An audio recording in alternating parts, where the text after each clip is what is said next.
This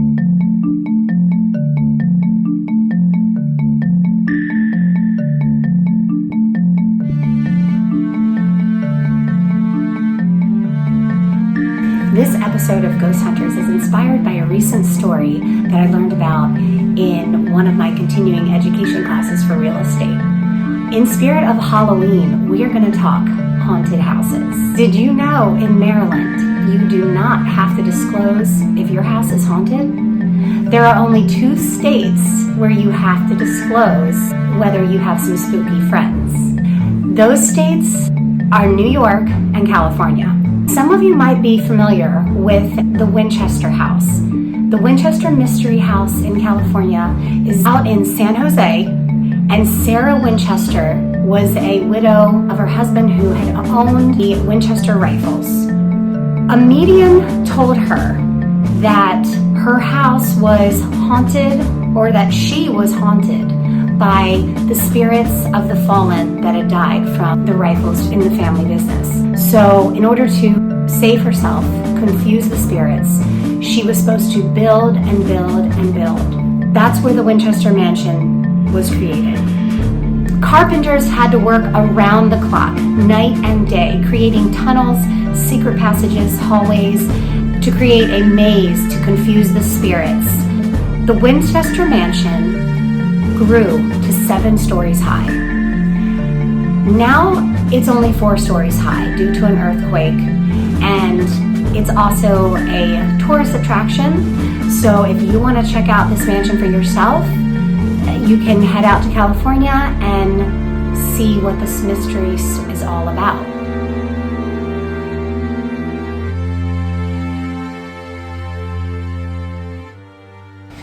We're not going there because it's in California and we're scared.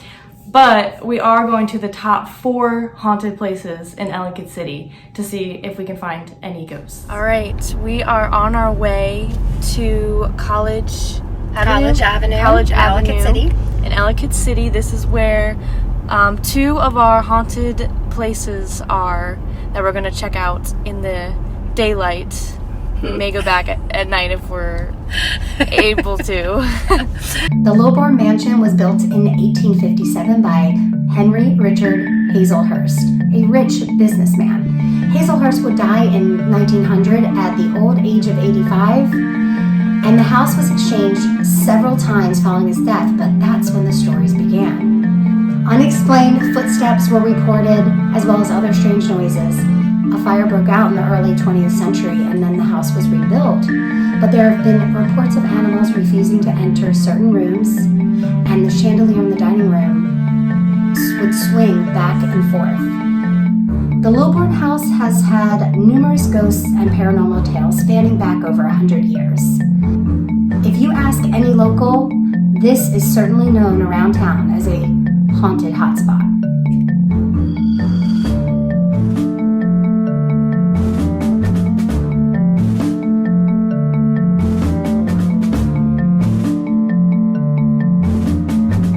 Private property. Oh, and there's people there. Are you recording? Wow. It's huge. Alright, so there's people here. This is pretty awesome. It's a really nice. This is actually private property, but look at that. Look at the windows on the top of the tower on that. That's gotta be them.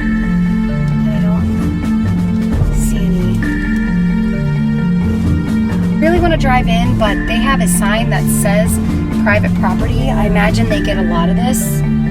I would love to go up there. There's someone outside and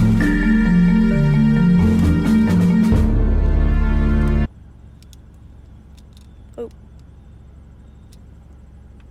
Okay, so that was the Littleborn Mansion, and we talked a little bit about it already, but it is 7,000 square feet, 20-room castle. It's privately owned now at this point, and it's been through major renovations, and it would be like amazing to go inside.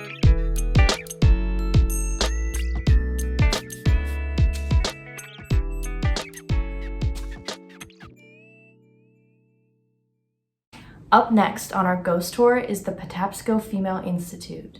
The facility was built in 1837 and it was a finishing school for young women. The institute did not have any sanitary facilities and the girls were forced to utilize chewing pots. The bitter cold brought sickness and disease and many girls' lives were lost.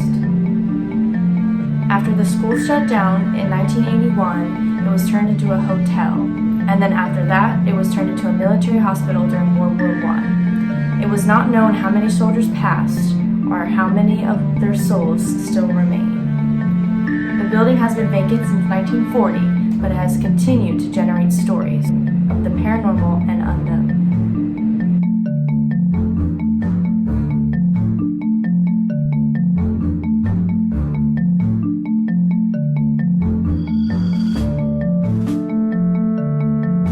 This house was built in the early 19th century by Edwin Parsons Hayden, the first county clerk in Ellicott City. Hayden lived there with his wife and his 6 children until his death in 1850. Over the years, this house has seen a variety of tenants, including the Howard County Board of Education and the District Court.